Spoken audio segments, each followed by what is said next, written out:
प्रेम सदैव आनंदित है। प्रेम क्या है? मैंने सुना है एक बहुत पुराना वृक्ष था। आकाश में सम्राट की तरह उसके हाथ फैले हुए थे। उस पर फूल आते थे तो दूर दूर से पक्षी सुगंध लेने आते। उस पर फल लगते थे तो तितलियां उड़ती। उसकी छाया, उसके फैले हाथ, हवाओं में उसका वह खड़ा रूप आकाश में बड़ा सुंदर था। एक छोटा बच्चा उसकी छाया में रोज खेलने आता था और उस बड़े वृक्ष को उस छोटे बच्चे से प्रेम हो गया। बड़ों को छोटों से प्रेम हो सकता है अगर बड़ों को पता ना हो कि हम बड़े हैं। वृक्ष को कोई पता नहीं था कि मैं बड़ा हूँ, ये पता सिर्फ आदमी को होता है, इसलिए उसका प्रेम हो गया। अहंकार हमेशा अपने से बड़ों को प्रेम करने की कोशिश करता है। अहंकार हमेशा अपने से बड़ों से संबंध जोड़ता है। प्रेम के लिए कोई बड़ा छोटा नहीं, जो आ जाए उसी से संबंध जुड़ जाता है। वह एक छोटा सा बच्चा खेलता था उस वृक्ष के पास, उस वृक्ष का उससे प्रेम हो गया। लेकिन वृक्ष की शाखाएं ऊपर थी, बच्चा छोटा था तो वृक्ष अपनी शाखाएं उसके लिए नीचे झुकाता ताकि वह फल तोड़ सके, फूल तोड़ सके। प्रेम हमेशा झुकने को राजी है, अहंकार कभी भी झुकने को राजी नहीं है।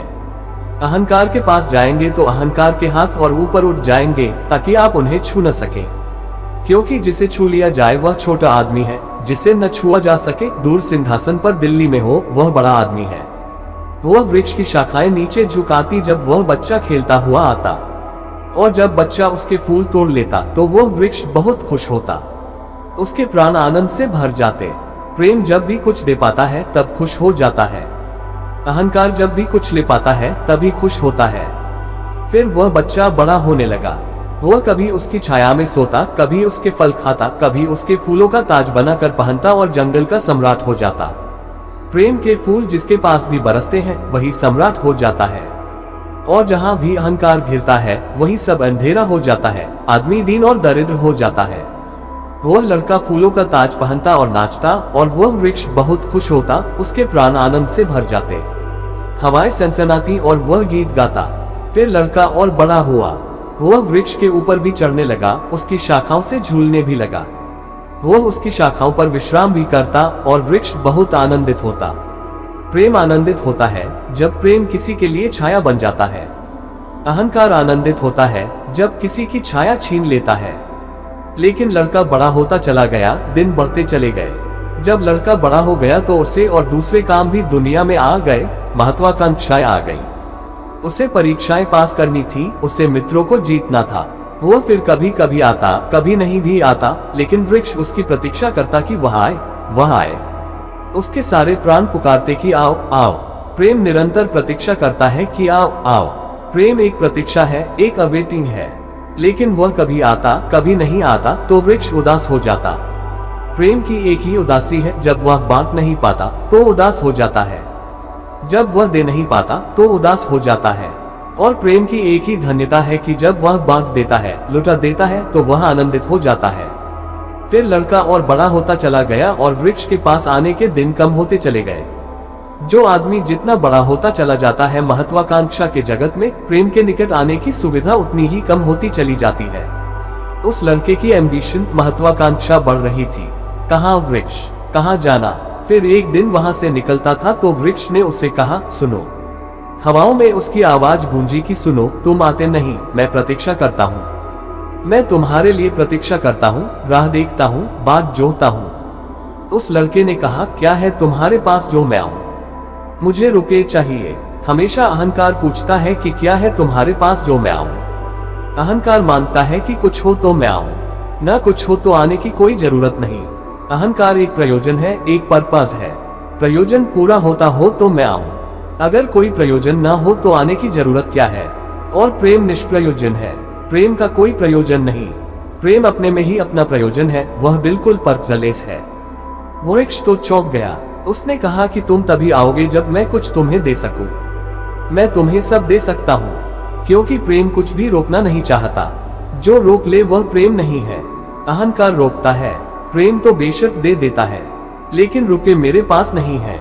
ये रुपये तो सिर्फ आदमी की इजाद है, वृक्षों ने ये बीमारी नहीं पाली है। उस वृक्ष ने कहा, इसीलिए तो हम इतने आनंदित होते हैं, इतने फूल खिलते हैं, इतने फल लगते हैं, इतनी बड़ी छाया होती है, हम इतना नाचते हैं आकाश में, हम इतने गीत गाते हैं, पक्षी हम पर आते हैं और संगीत का कलरव करते हैं, क्योंकि हमारे पास रुपये नहीं है। जिस दिन हमारे पास भी रुपए हो जाएंगे, हम भी आदमी जैसे दीनहीन मंदिरों में बैठकर सुनेंगे कि शांति कैसे पाई जाए, प्रेम कैसे पाया जाए। नहीं नहीं, हमारे पास रुपए नहीं है। तो उसने कहा, फिर मैं क्या आऊं तुम्हारे पास? जहां रुपए हैं मुझे वहां जाना पड़ेगा। मुझे रुपयों की जरूरत है। अहंकार रुपया मानता है क्योंकि रुपया शक्ति है। अहंकार शक्ति मानता है। उस वृक्ष ने बहुत सोचा, फिर उसे ख्याल आया, तो तुम एक काम करो, मेरे सारे फलों को तोड़कर ले जाओ और बेच दो तो शायद रुपये मिल जाए। और लड़के को भी ख्याल आया। वह चढ़ा और उसने सारे फल तोड़ डाले, कच्चे भी गिरा डाले, शाखाएं भी टूटी, पत्ते भी टूटे। लेकिन वृक्ष बहुत खुश हुआ, बहुत आनंदित हुआ। टूटकर भी प्रेम आनंदित होता है। अहंकार पाकर भी आनंदित नहीं होता, पाकर भी दुखी होता है। और उस लड़के ने तो धन्यवाद भी नहीं दिया पीछे लौटकर, लेकिन उस वृक्ष को पता भी नहीं चला। उसे तो धन्यवाद मिल गया इसी में कि उसने उसके प्रेम को स्वीकार किया और उसके फलों को ले गया और बाजार में बेचा। लेकिन फिर वह बहुत दिनों तक नहीं आया। उसके पास रुपए थे और रुपयों से रुपया पैदा करने की वह कोशिश करने में लग गया था। वह भूल गया। वर्ष बीत गए और वृक्ष उदास है और उसके प्राणों में रस बह रहा है कि वह आए, उसका प्रेमी, और उसके रस को ले जाए। जैसे किसी माँ के स्तन में दूध भरा हो और उसका बेटा खो गया हो और उसके सारे प्राण तड़प रहे हो कि उसका बेटा कहाँ है जिसे वह खोजे, जो उसे हल्का कर दे, निर्भर कर दे। ऐसे उस वृक्ष के प्राण पीड़ित होने लगे कि वह आए, आए, आए। उसकी सारी आवाज यही गूंजने लगी कि आओ। बहुत दिनों के बाद वह आया। अब वह लड़का तो प्रौढ़ हो गया था। वृक्ष ने उससे कहा कि आओ मेरे पास, मेरे आलिंगन में आओ। उसने कहा, छोड़ो ये बकवास, ये बचपन की बातें हैं। अहंकार प्रेम को पागलपन समझता है, बचपन की बातें समझता है। उस वृक्ष ने कहा, आओ मेरी डालियों से झूलो, नाचो। उसने कहा, छोड़ो ये फिजूल की बातें, मुझे एक मकान बनाना है। मकान दे सकते हो तुम? वृक्ष ने कहा, मकान? हम तो बिना मकान के ही रहते हैं। मकान में तो सिर्फ आदमी रहता है।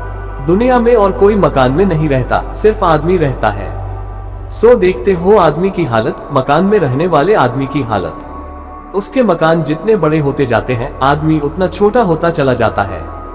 हम तो बिना मकान के रहते हैं। लेकिन एक बात हो सकती है कि तुम मेरी शाखाओं को काट कर ले जाओ तो शायद तुम मकान बना लो। और वह प्रौढ़ कुल्हाड़ी लेकर आ गया और उसने वृक्ष की शाखाएं काट डाली। वृक्ष एक ठूंठ रह गया, नंगा। लेकिन वृक्ष बहुत आनंदित था। प्रेम सदा आनंदित है, चाहे उसके अंग भी कट जाए। लेकिन कोई ले जाए, कोई ले जाए, कोई बांट ले, कोई सम्मिलित हो जाए, साझीदार हो जाए। और उस लड़के ने तो पीछे लौटकर भी नहीं देखा। उसने मकान बना लिया और वक्ता गुजरता गया।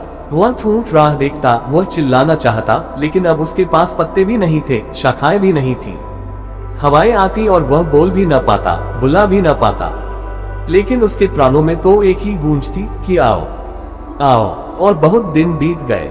तब वह बूढ़ा आदमी हो गया था, वह बच्चा। वह निकल रहा था पास से। वृक्ष के पास आकर खड़ा हो गया। तो वृक्ष ने पूछा, क्या कर सकता हूँ और मैं तुम्हारे लिए? तुम बहुत दिनों बाद आए। उसने कहा, तुम क्या कर सकोगे? मुझे दूर देश जाना है धन कमाने के लिए। मुझे एक नाव की जरूरत है। तो उसने कहा, तुम मुझे काट लो तो मेरी इस पीड़ से नाव बन जाएगी और मैं बहुत धन्य होऊंगा कि मैं तुम्हारी नाव बन सकूं और तुम्हें दूर देश ले जा सकूं। लेकिन तुम जल्दी लौट आना और सकुशल लौट आना, मैं तुम्हारी प्रतीक्षा करूंगा। और उसने आरे से उस वृक्ष को काट डाला। तब वह एक छोटा सा ठूंठ रह गया और वह दूर यात्रा पर निकल गया। और वह ठूंठ भी प्रतीक्षा करता रहा कि वह आए, आए। लेकिन अब उसके पास कुछ भी नहीं है देने को। शायद वह नहीं आएगा, क्योंकि अहंकार वहीं आता है जहां कुछ पाने को है। अहंकार वहां नहीं जाता जहां कुछ पाने को नहीं है। मैं उस ठूंठ के पास एक रात मेहमान हुआ था, तो वह ठूंठ मुझसे बोला कि वह मेरा मित्र अब तक नहीं आया और मुझे बड़ी पीड़ा होती है कि कहीं नाव डूब न गई हो, कहीं वह भटक न गया हो, कहीं दूर किसी किनारे पर विदेश में कहीं भूल न गया हो, कहीं वह डूब न गया हो, कहीं वह समाप्त न हो गया हो। एक खबर भर कोई मुझे ला दे, अब मैं मरने के करीब हूँ। एक खबर भर आ जाए कि वह सकुशल है, फिर कोई बात नहीं, फिर सब ठीक है।